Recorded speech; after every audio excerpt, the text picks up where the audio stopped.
রামিসার এই হত্যাকারীর সর্বোচ্চ শাস্তি ইনশাআল্লাহ আগামী 1 মাসের মধ্যে নিশ্চিত করবে। সেটা হলো রামিসা হত্যা মামলায় চার্জশিট কবে প্রদান করা হবে, বিচার কার্য শেষ করতে কতদিন লাগবে।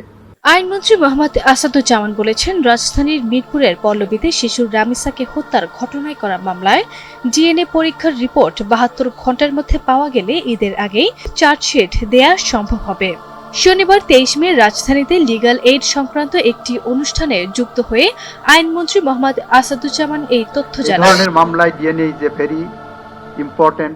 অনুষ্ঠানের আলোচনায় উঠে আসে রামিসা হত্যাকাণ্ডের ভয়াবহ বিষয়টি। আইনমন্ত্রী বলেন, ডিএনএ রিপোর্ট ছাড়া চার্জশিট দিলে ভবিষ্যতে বিচার প্রক্রিয়া প্রশ্নবিদ্ধ হতে পারে।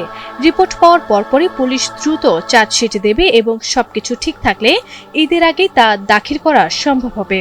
আইনমন্ত্রী আরও জানান, মামলার বিচার কার্যক্রম দ্রুত শেষ করার উদ্যোগ নেওয়া হচ্ছে এবং ঈদের ছুটির পরপরই আনুষ্ঠানিক বিচার শুরু হবে। এবং ডিএনএ রিপোর্ট আসার সাথে সাথে 25 তারিখ থেকে সরকারি ছুটি।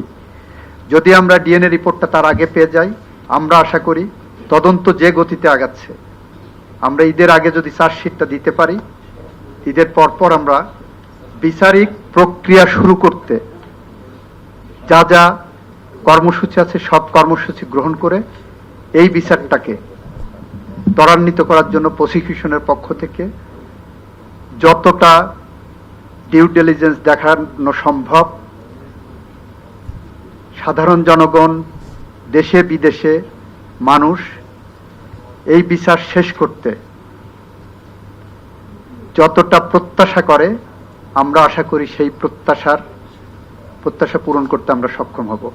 আইনমন্ত্রী আরো বলেন, বিচারিক আদালতে মৃত্যুদণ্ডের রায় হওয়ার পর হাইকোর্টে অনুমোদনের জন্য পাঠানো হলে পেপার বুক প্রস্তুতে অনেক সময় লাগে, যার ফলে চূড়ান্ত নিষ্পত্তি বিলম্বিত হয়। এই প্রক্রিয়া আরো দ্রুত ও কার্যকর করার বিষয়টি সরকার গুরুত্ব দিয়ে বিবেচনা করছে। অন্যদিকে প্রধানমন্ত্রী তারেক রহমান আজ জানিয়েছেন, 1 মাসের মধ্যে রামিসার হত্যাকারীর সর্বোচ্চ শাস্তি নিশ্চিত করা হবে। ময়মনসিংহের ত্রিশনে এক সমাবেশে তিনি এই ঘোষণা দেন। রামিসার এই হত্যাকারীর সর্বোচ্চ শাস্তি ইনশাআল্লাহ আগামী 1 মাসের মধ্যে নিশ্চিত করবে। এর আগে 19 মে সকালে মিরপুরের পল্লবীর একটি ফ্ল্যাটের খাটের নিচ থেকে শিশু রামিসার মস্তকবিহীন দেহ এবং বাথরুম থেকে তার খণ্ডিত মাথা উদ্ধার করে পুলিশ। এ ঘটনায় পল্লবী থানায় হত্যা মামলা দায়ের করা হয়। এ ঘটনায় প্রথমে প্রধান আসামির স্ত্রী স্বপ্না আক্তারকে এবং পরে ঘাতক সোহেল রানাকে আটক করা হয়। আরবি ইসলাম হিমু, এনটিভি অনলাইন।